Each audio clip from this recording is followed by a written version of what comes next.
Good evening, cult members, and welcome to Pop Culture Cult. I'm Sean. I'm Janice. And this is going to be our instantly after the episodes reaction to ANDOR Season 2, Episodes 10, 11, and 12. Episode 10 is Make It Stop. Episode 11 is Who Else Knows? Question mark. And Episode 12 is Jeddah, Kyber, Urso. If you watched all those episodes, you know exactly who said all of those things. Yep. Last week, we had a really good discussion going on about the Gorman massacre and the Mon Mothma escape from Coruscant after giving her speech and all that stuff, and we were having a great time. And our computer has decided that it did not want to work.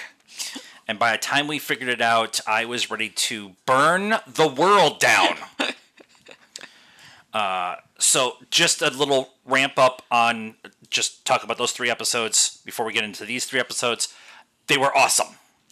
Like, watching a massacre is not awesome, but just the storytelling and everything that went on was just... And timely. And very timely. Mon Mothma giving her speech is one of the most tense 25 minutes of a TV show that we've had in a really long time. Yeah. I bring all of that up because everybody's been talking about how much they've enjoyed this series. I honestly wonder how many people are going to be let down by this final 3 episodes. Because it wasn't super action-y packed. It wasn't the... There was some tension, but it didn't have this... I think people's expectation was A, and they got F or G. I don't know. I did not have those expectations. I did not either.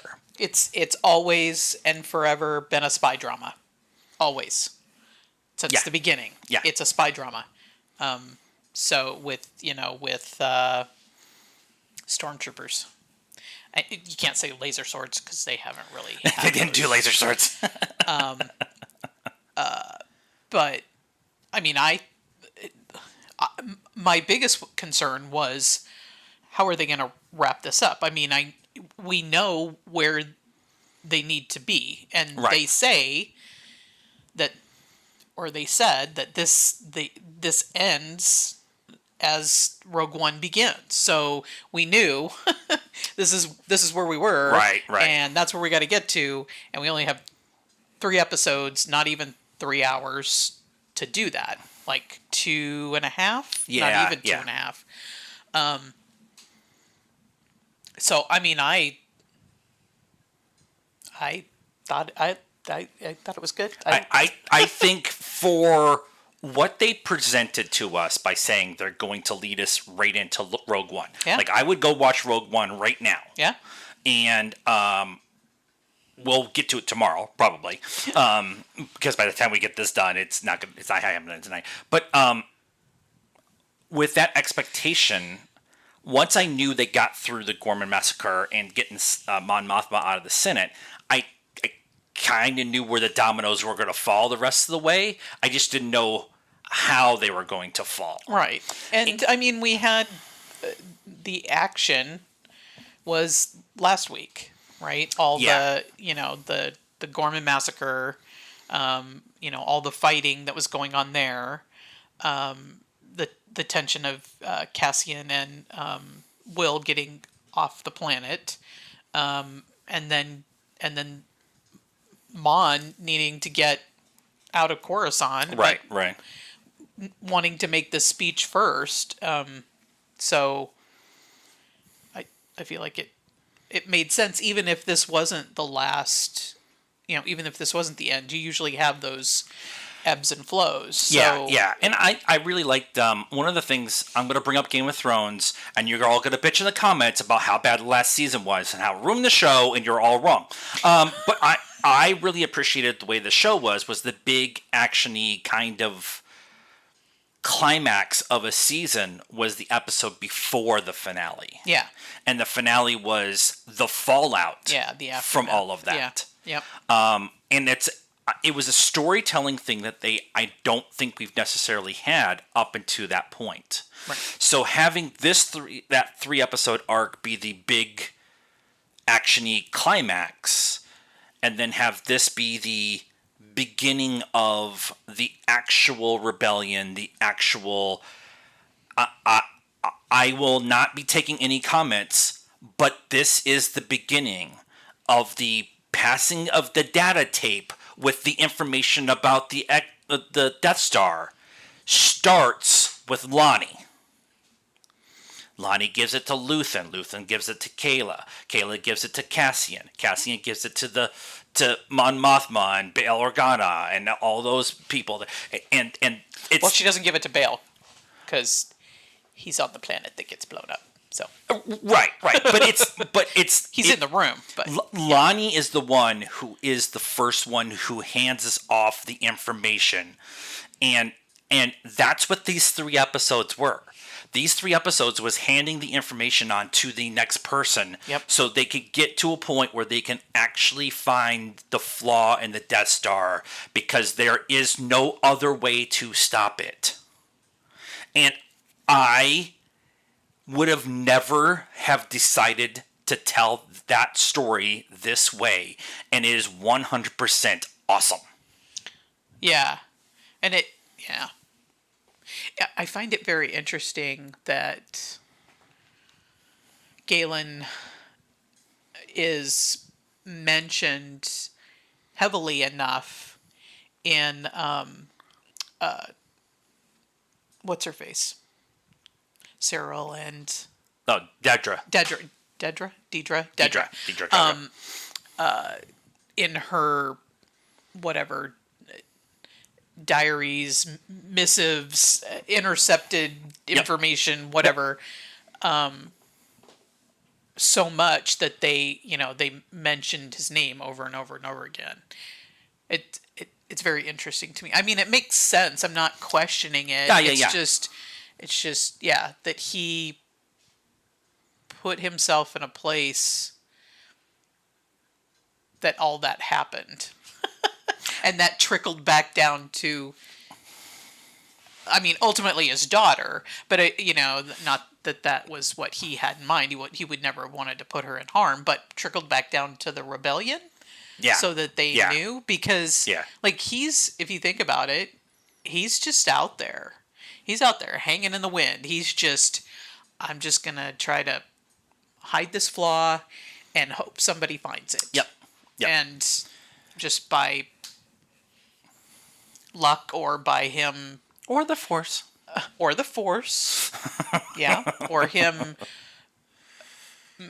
making himself mentionable enough.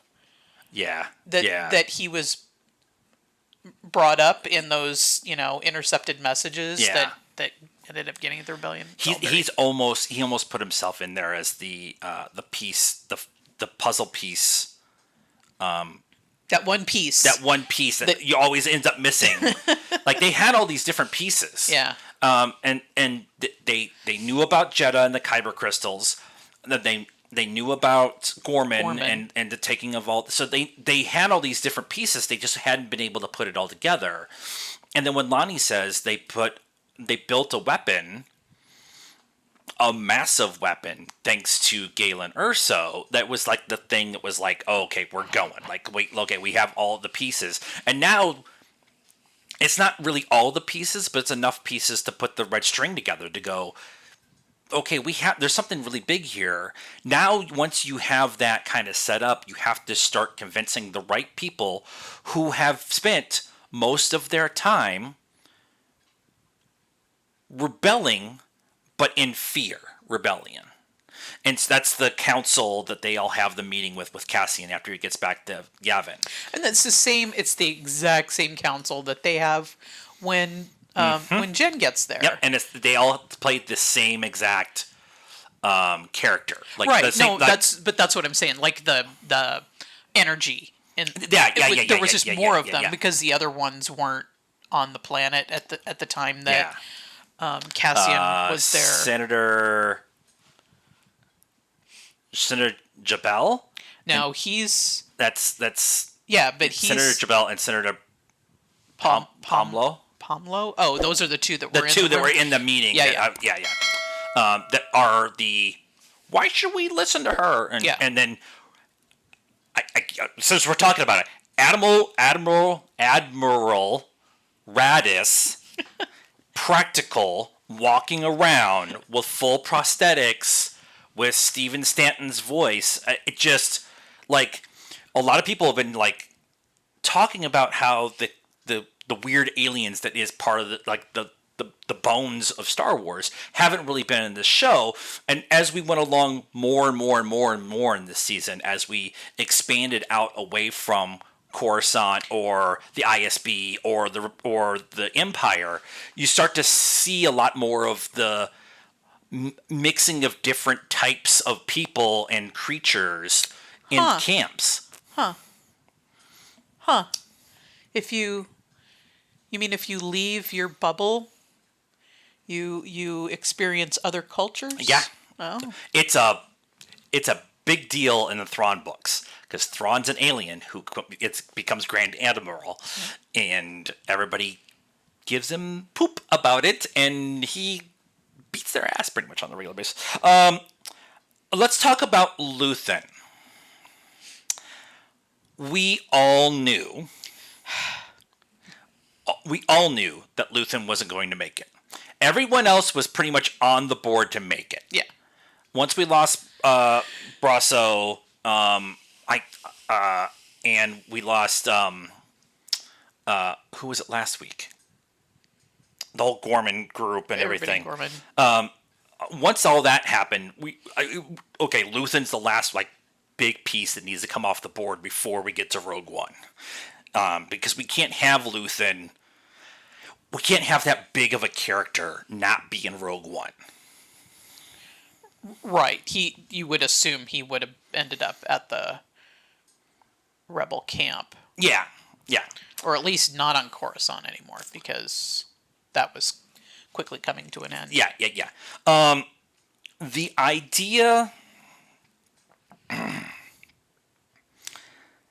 see how I can word this so YouTube doesn't demonetize us. The idea that he chose his own way out, his own exit, over being captured by ISB and Dedra, and then having Kayla make sure it stuck, Yeah. I think is the right conclusion for his story. He never was going to be able to live in a world where they won because of all the things that he did. Well, and just practically, if he's caught, then they know who he is and what he's done, and Luthen and Caleb both know what the ISB is capable of. Right. They will get the information out of you. Yeah. It's not a choice that you're going to have. They are going to get the information. So he, as they said multiple times, especially in that last episode, everything he did was for that rebel base. And if they caught him and interrogated him, they were going to get the information, and everything he had done would have been for nothing. Yeah. And he would have died anyway. Yeah. So as soon as he was caught, I was like, oh, this is it. Yeah. He's going to... And he showed her that knife, and I was like, that's how it's going to happen. Yeah. The dong that hit when she pulled the original box that Cassian had gotten for him. Yeah. I just love that beat.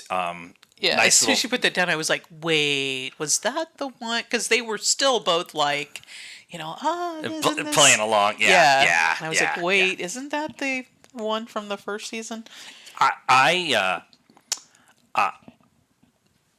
thought he was going to go out a different way. I thought he was going to go out defending somebody like Kayla or Lonnie. Like, I thought he was going to do that. But he killed Lonnie. Him shooting Lonnie makes me angry, but it's it's so on character. It's so correct. That's what Luthen was gonna do. Yeah, I felt like that was unnecessary. Because, like, and so now his wife and kid are just Oh, we don't want to get into wife and kids right now. spoilers. His wife and kid are just hanging out there now. Like, are they safe? I think they're because Lonnie he's explains that they're dead? safe. Like Lonnie explains to him Oh, that's true. He did. that they They're are safe for now. for now. And so if Luthen shoots him, it actually keeps his wife and kid much more safe than if he tries to get them out and they get found or whatever. Like now it's just he's a murdered ISB agent. They have no idea that he actually knew what he knew. Right. Well, until they did know that he knew what he knew. He knew the stuff that Deidre had in her files. Yeah. But not that he was the inside man for Luthen. Right. So the ISB is like, well, that's the thing that we don't have to worry about. He's dead, and that information's not getting out, so we don't have to worry about going after his family. If he was alive, then they would have used his family to go after him. Yeah. So yeah, I just and the whole sneaking through the hospital that Kayla does to take Luthen off of life support. I turned to her and I said, I think I've played this level on Jedi Survivor, because there's a whole thing that you do on Coruscant in Jedi Survivor, and so I love the tension of that, of her going on this mission, and you think that the mission is to go and save him and get him out. Yeah. She's making sure that the sacrifice that he made is going to stick. Yeah. No, I knew she was going in to kill him. I just didn't know how she was going to do it. Right. And then I appreciate that they wove in her backstory with and Luthen. his yeah, a little bit, some Yeah. of his in with that, why she was going to these lengths to take care of him. Yeah. I need somebody like Star Wars to explain to me what he was. He was a captain in some kind of army. I want to say separatist, but that the timing kind of works, but not necessarily the right way. Or he's one of the early versions before they get to full on conscripted stormtroopers, just imperial soldiers kind of thing. They had imperial like armor, but it was brown, and so all that stuff. But Kayla hiding in the ship, and then him protecting her, and then they go on this excursion to start their version of their rebellion and have it be using the antiquities that he already had found, and her showing her aptitude for all of that. Like, I just thought that was great. Yeah. And my headcanon is that she is Cassian's sister. I'm not going to argue with that. Because they even showed his sister back on the planet that they got him off of. Yeah. And she could be a couple year younger version of the girl who's running around with Luthen.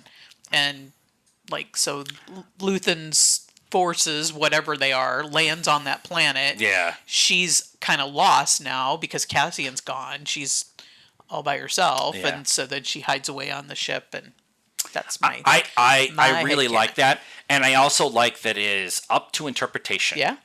Of it's a big deal to Cassian. It's not a big deal to the story of Cassian and Rogue One and Star Wars. I just thought it would have. You're correct.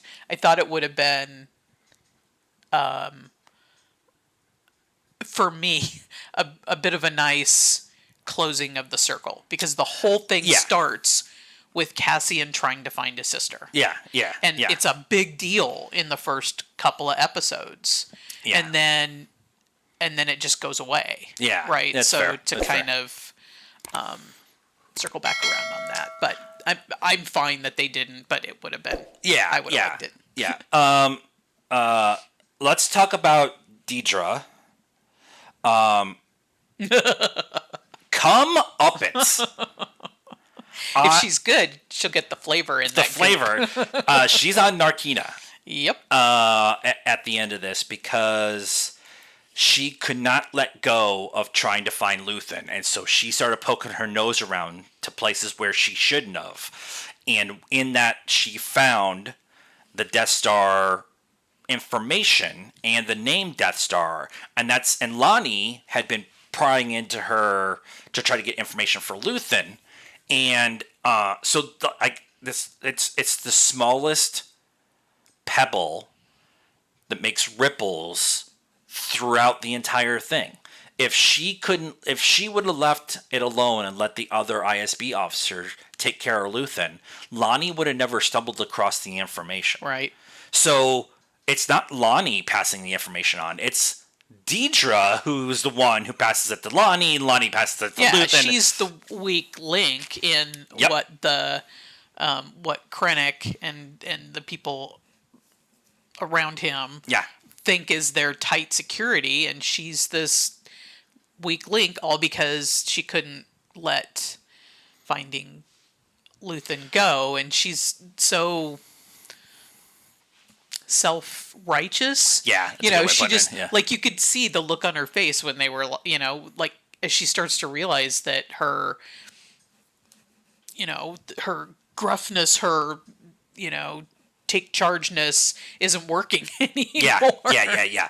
And I want to point out too that Cyril also couldn't let go of the Cassian side of things. That's why they were so perfect together. Perfect's not the right word, but I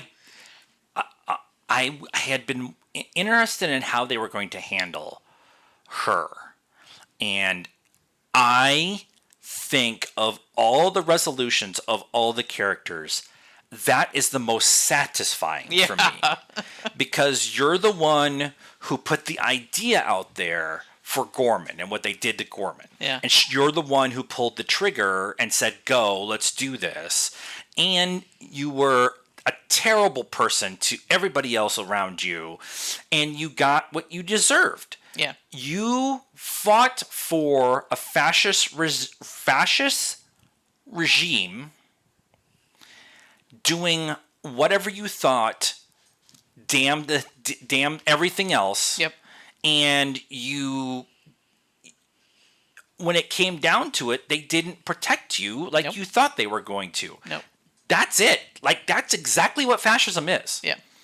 And I thought that was great. I love the montage. We'll get into the montage in a second, but the montage at the end, and she's on Narkina in the Narkina outfit. Yeah. I actually got the Cassian and Kino Loy pops today because of the May the 4th Funko sale. I got them in the Kino in the Narkina outfits, and so when they panned back and you saw the orange sleeve, I was like, oh, that's perfect. And her breaking down crying as the lights went out, like, that's, I'm here for all of that. Yep. Okay, so we've talked about Luthen, we talked about Dedra. Let's talk about the guy the actual show is about. So when we get to him in the second episode, because most of the first episode is Kayla and Luthen and all that kind of stuff, and Kayla calling for help on the emergency line, on the emergency radio in the safe house. But we get to Cassian, and I had it up, and I now forget what... Everybody talk amongst yourselves for a second. Leia, no.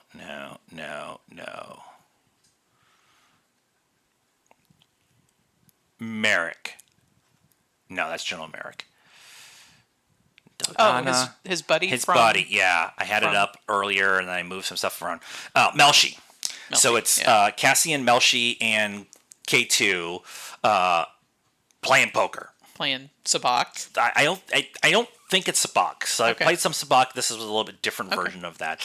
And Cassian and Melshi running a major bluff on a droid, and just that whole We've interaction. played 842 games. Yeah, that's a big enough sample size.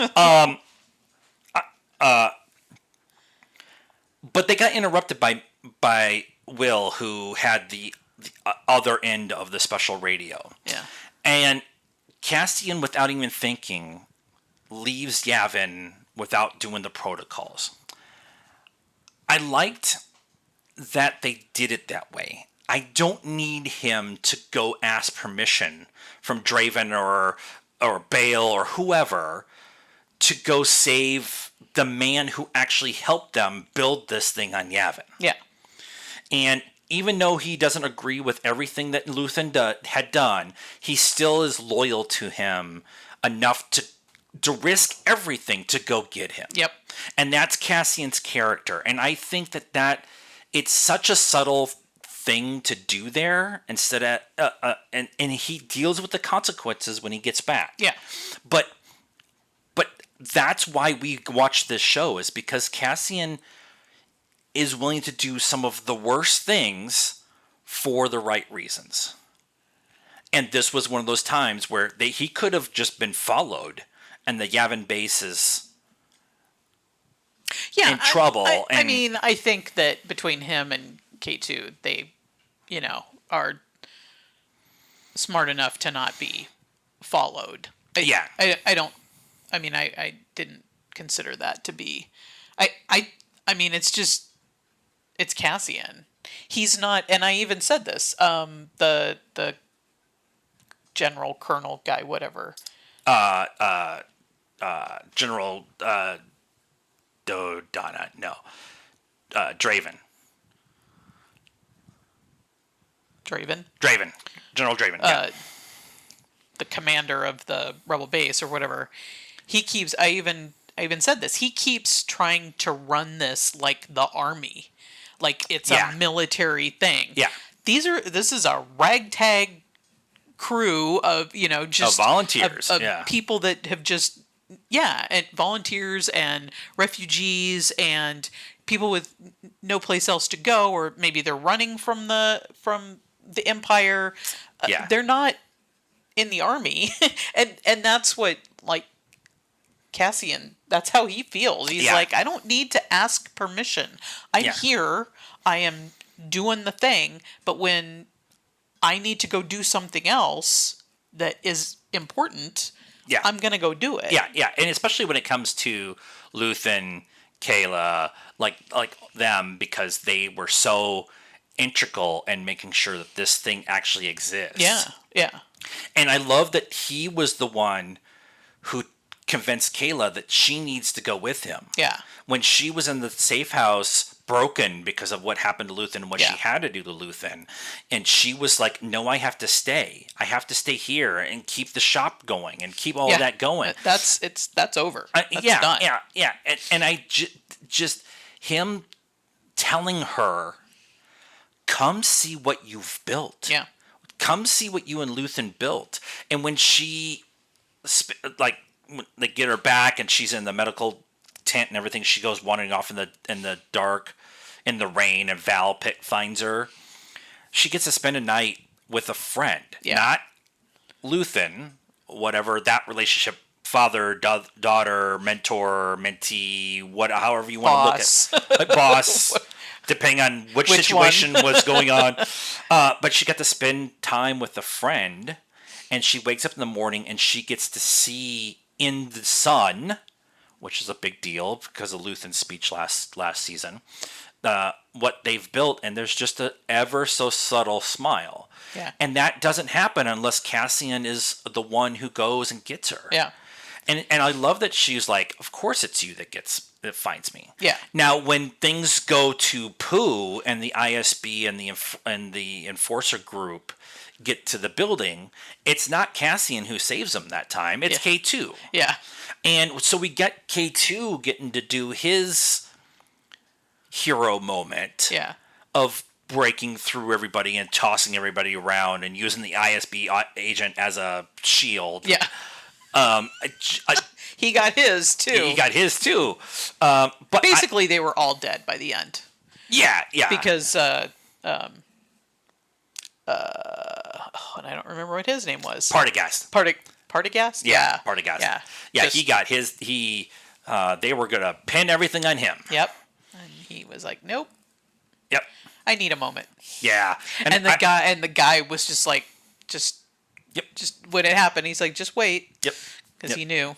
Yep. Yeah. And I like that he gave him that moment. That gave him that Option. Out. Yeah. A couple of things that I want to talk about with this episode. I want to talk about the montage at the end. That a lot of people were like, how are they going to wrap all these things up? And I don't necessarily need to have a 5-episode arc of what happened to each individual character. I mean, I want that. I wanted the 5 seasons that they originally thought for this series, Yeah. but I'm also okay with them not doing that. Yeah. But they gave us this, I will call it Rebel-esque, Star Wars Rebels style montage to put a bow on all the major players that were in this series. Yeah. Krennic looking at the nearly done Death Star. Yep. Mon Mothma smiling with Val with all of the rebels on Yavin. Deidre in Narkina. Val getting to see like the what they were able to do. Cassian walking through as the captain that he is, going off to go see Tivik, which is the beginning of Rogue One, which is exactly what they said, and putting on all the gear and you know and everything that he has in that beginning of Rogue One. And B2. And B2. So, okay. So, the Harvest Planet that they were on, that Will, Brasso, Bix, B2, and Cassian were on, hiding out to start the season. B2's still there. They showed us B2. He's still playing with his droid friends. He's okay. That's the only thing I really cared about. As long as you showed me that, I would have been totally fine if Bix was in the wind. And honestly, I think B2 has a better life now. I do. He's not just hovering in his charger. Yeah. And worrying about Marva. Yeah. He's out playing. Yeah. In the sun. in the sun. I was very happy with the explanation that Val told Cassian that once this all gets done, you should try to get back in touch with her. Yeah, but and I was totally that was the nice little bow. I didn't need anything else. When B2 and the other robot are playing, you see Bix walking off through the wheat, and I saw something like a glance of something, and I'm like, "Are you kidding me? You cannot do this to Star Wars people. You cannot leave that thread. There will be, by tomorrow morning, there will be 5,000 videos on every frickin' social media that Cassian and Bix's son is Poe Dameron. And that's not real." But the timeline might work. It doesn't. It's Poe's origin is very specifically laid out. And because there's a force tree involved. So you can't leave that Bix and Cassian had a child, I'll say son, had a child, and just leave that hanging out there. Like, I want to know who this person is. Because by the time we get to the sequel trilogy, they're in their 20s? So, are you kidding? Like early 20s? Did they fly in the battle of? Did they fly in the battle of Exegol? Were they the co-pilot and the Ghost? Were they like down a rabbit hole of what's been going on? And outside of that, now going back to the previous episodes where she left the Dear John letter Yeah. and left, Yeah. she didn't leave for Cassian. Well, yes, she did. Hold on. She didn't leave just for Cassian. She left for herself and her child to get away from whatever Cassian was going to be going through. And if Cassian knew that Bix was pregnant, he wouldn't have done what he needed to do for the rebellion. And so her leaving now out of love, but also out of understanding that she was going to have a child with him, is awesome. Like I'm pissed, but I would have been fine if she was just walking out, chewing on a reed of wheat. I would have been fine with that. Or B2 like, Bix. But no, you threw a baby in there, and now the internet's going to go crazy for the next 3 weeks. Is there anything else? I'm trying to think of what else was in that montage. I'm trying to think of all the major characters that we kind of got through. Party guests have been taken care of. Kayla. Val was sitting next to Mon Mothma. I'm really happy that Val made it through. And that they were just on the base. Not that they were anybody important in the rebellion. They were just on the base helping train the new people. Yep. And I love the production design of them on Yavin. All the X-Wings and the crews and all the outfits that look just like Rogue One, which looks like A New Hope and like all that kind of stuff. Like, yep. I really like that. I think ultimately this series is one of my favorite things TV-wise outside of just Star Wars. Like I love Book of Boba Fett for just how off the rails it is at times. And I love Rebels for just how weird it gets at times. But I think this show overall, in the lexicon of storytelling, is one of the best TV shows we've watched over 2 seasons. It helps that it had an end date. It helped that we were getting to this point. Yeah. Yeah. But it didn't ramble on for 7 or 8 seasons, maybe 3 past that it should have done. So it was 24 episodes. Here it is. This is the story. Yep. It's in the conversation of Breaking Bad, Game of Thrones, Succession, Ted Lasso, like all of that. It's in that conversation. Why I bring that up is because it's a Star Wars thing. Mm-hmm. And everybody put Star Wars on this shelf that it can't be above. It's only this. And it can't be any higher than that. And now we just got prestige television for 24 episodes with the label Star Wars on it, proving that it's cool to tell these stories, to have the weird aliens, to have the spaceships, and still have it be good. Yeah, I think if you get away from the Skywalker story, you can actually do that. I agree. I agree. I'm not saying that I don't like it. I'm saying that that horse is beaten.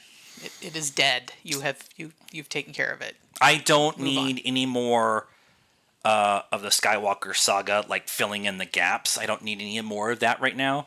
I want the sequel trilogy. I want Beyond. I want to go back in time to when the Jedi and the Sith were on the same side. Yep. Let's tell those stories. Yep. Lots of other stories. I think that's and what they did with the High Republic allowed you to do a lot of that kind of stuff. And I thought it was really cool. Overall, love the series. Yep. We appreciate you guys sticking around with us. I think we did pretty good for 40 minutes of talking about 6 episodes. If you are on the Spotify side, we're still doing Last of Us. We're still doing Doctor Who. We will do Ironheart series talks once that starts up in June. Maybe. June's going to be weird. It's going to be tough. So follow us there. We do podcast style long form on Spotify. We also upload them to YouTube, where we also do trailer reactions, movie reviews, all that kind of stuff on that side. So hit the subscribe button, bell for notifications, and then we're on all social media stuff: Facebook, Instagram, Blue Sky, TikTok, and and I'm writing for the Geekery. Links in the description down below. And until next time, Cult members, thank you so much for watching along with the ANDOR series. Good afternoon, good evening, and may the Force be with you.